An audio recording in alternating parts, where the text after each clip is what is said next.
Agradecemos este gesto democrático de la Confederación Patronales de la República Mexicana y de manera particular agradecemos la deferencia del contador público Eloy Peniche Ruiz, su presidente, aquí en Cancún, y también agradecemos la presencia de quienes están ahorita representando a esta institución.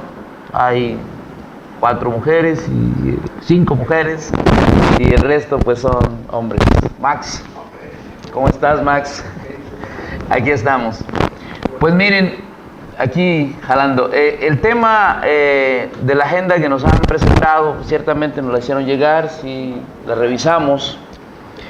Y bueno, yo quisiera intentar recuperar la memoria histórica con 3 preguntas que son para nosotros y son para ustedes también. ¿Crece o no crece la economía del país? ¿Crece o no crece la economía del Estado? Es una pregunta que yo creo que todos tenemos que responder, los empresarios, trabajadores y partidos políticos, sociedad civil en general, ¿no? ¿Mejora o no mejora la distribución del ingreso?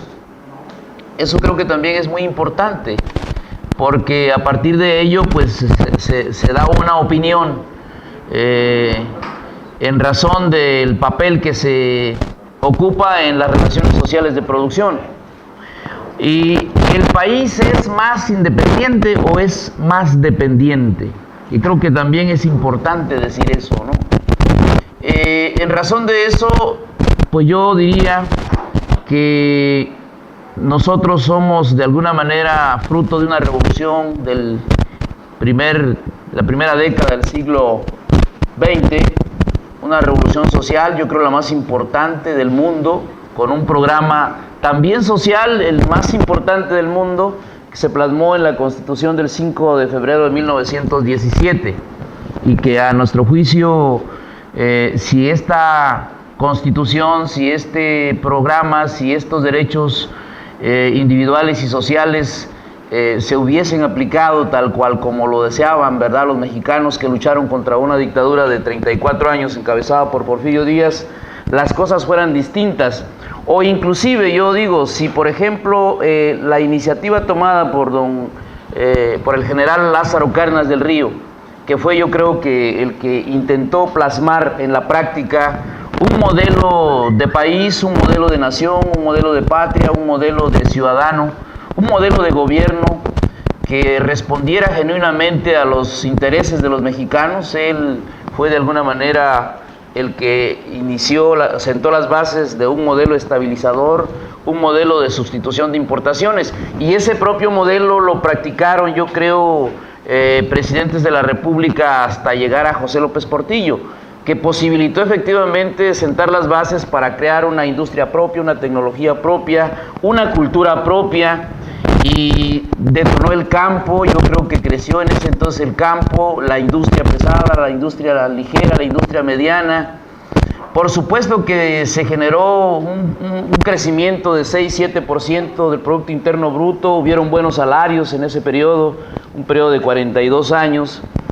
Pero nosotros decimos que lo que no coadyuvó o no facilitó que este modelo pudiera ser exitoso es que se procreó, se fortaleció un partido de Estado, el PRI, que generó una cultura de la corrupción y del autoritarismo.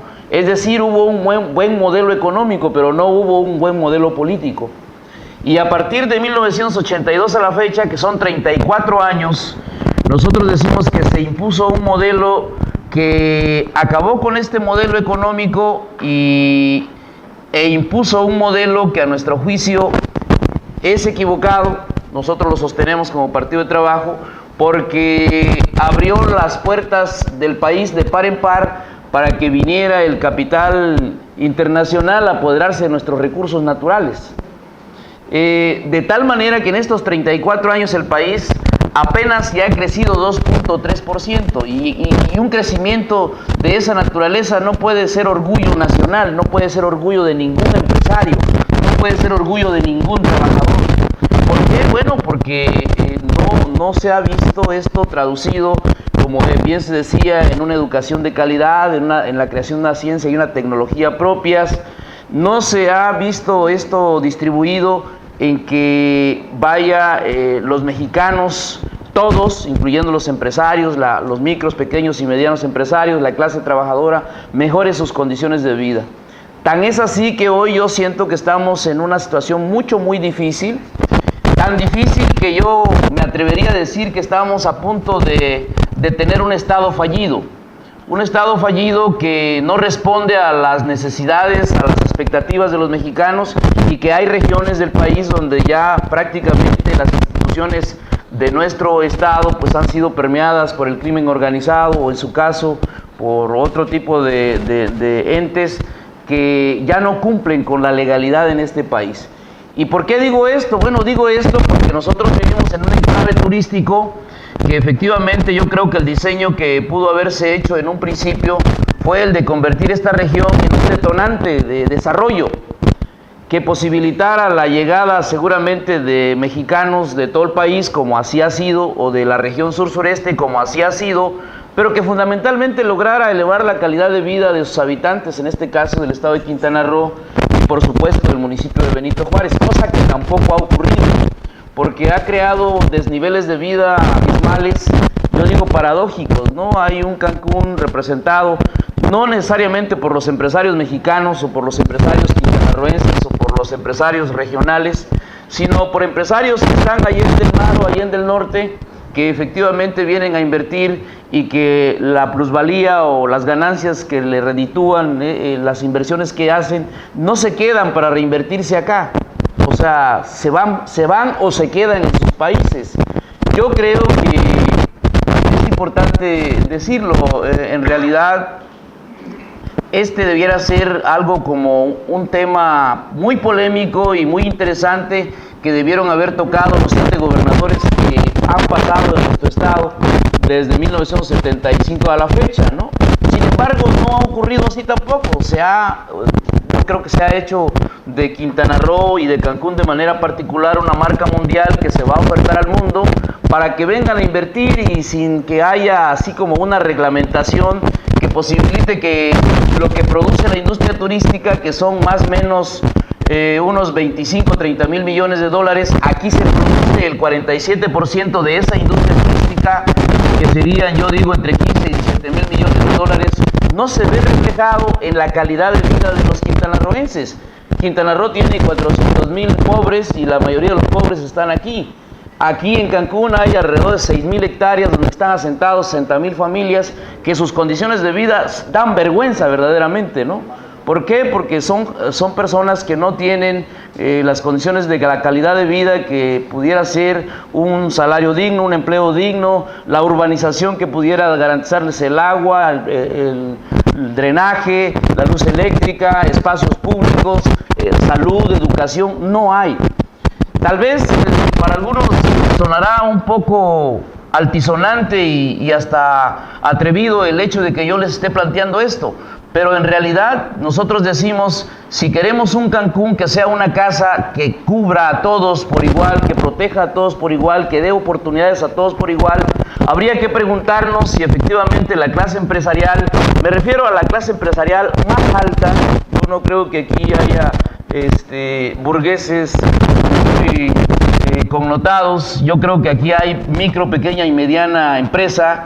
Yo creo que no son los beneficiarios de la industria turística, lo decimos de manera sincera y de manera tal que yo creo que pudiéramos en un caso dado, como lo planteamos como Partido del Trabajo, hacer una alianza, ustedes y nosotros, representando a los trabajadores, representando a los micros y a los pequeños y medianos empresarios, para reformular el diseño de Benito Juárez, para rediseñar el diseño de Cancún, que pudiéramos decir que se acabara, por ejemplo, el maltrato de los trabajadores de la industria turística. Yo estoy seguro que empleo todavía hay en Benito Juárez, yo estoy seguro que empleo todavía hay en Cancún, pero es mal pagado.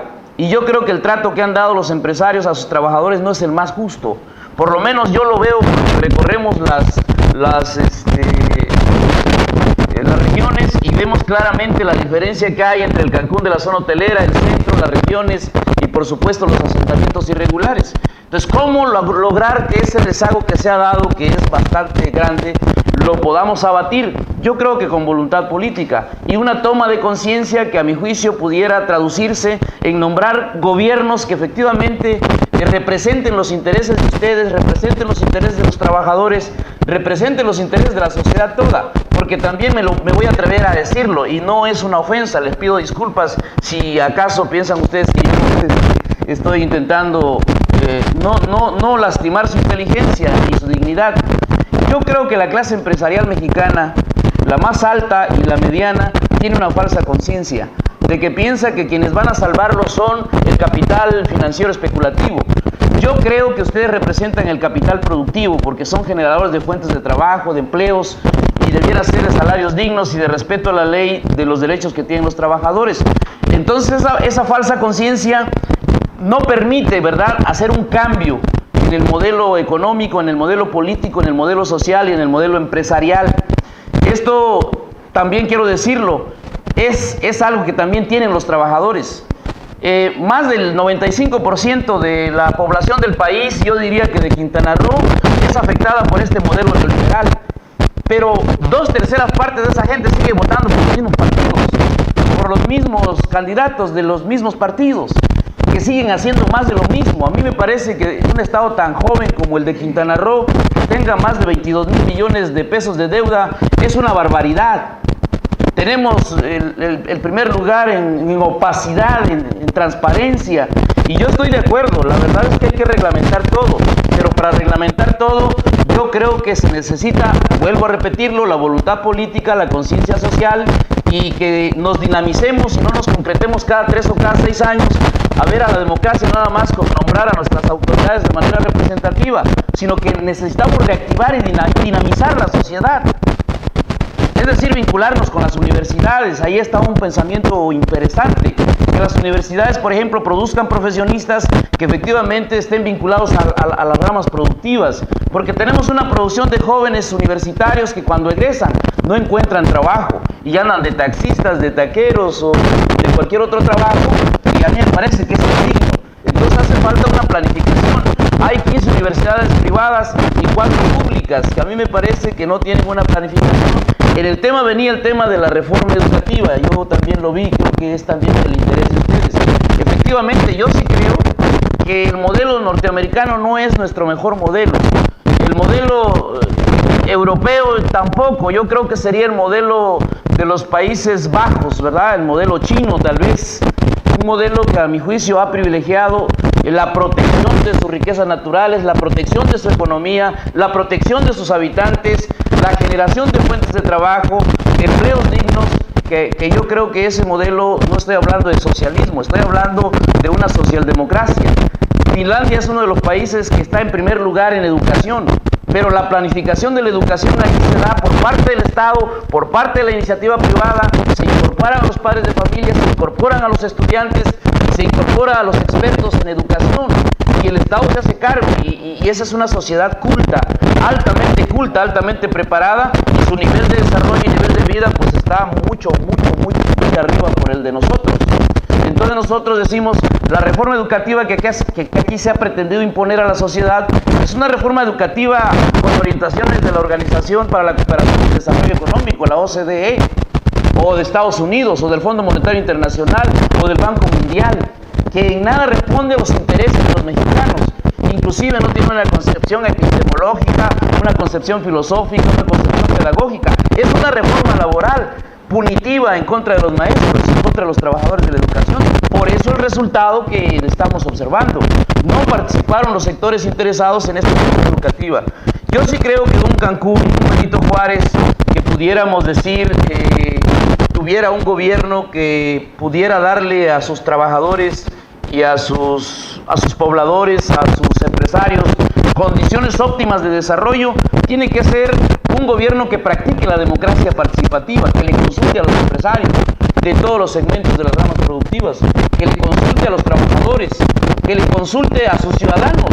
Ese tema aquí no se da, y no se da porque se le tiene miedo a la sociedad escucharla. Nosotros en estos recorridos que hemos hecho, escuchamos expresiones verdaderamente terribles, ¿no? Todos son lo mismo, empresarios, partidos políticos, gobiernos, todos son lo mismo. y todos son responsables de la situación que vivimos. Yo creo que no todos somos lo mismo, porque yo creo en los trabajadores, yo creo en los empresarios nacionalistas, yo creo en los empresarios patrióticos, yo creo en quienes, recuperando nuestras raíces históricas, podemos nosotros diseñar un modelo distinto al que se viene imponiendo. Sinceramente, nosotros decimos que la conformación de un cabildo no debe ser de globalismo, de que pongo a mis amigos o pongo a... Ahorita nada más termino. O pongo a los que responden a mis intereses. Tiene que ser un gabinete que represente los intereses de todos. Y yo creo que eso se puede, nada más que es cuestión de voluntad política. Agradezco hayan escuchado esta intervención y pido disculpas si en algún momento sintieron que yo ofendí. No es ese el propósito es desatar un debate de ideas que nos permitan tener un mejor Benito Juárez, un mejor Cristo. Gracias.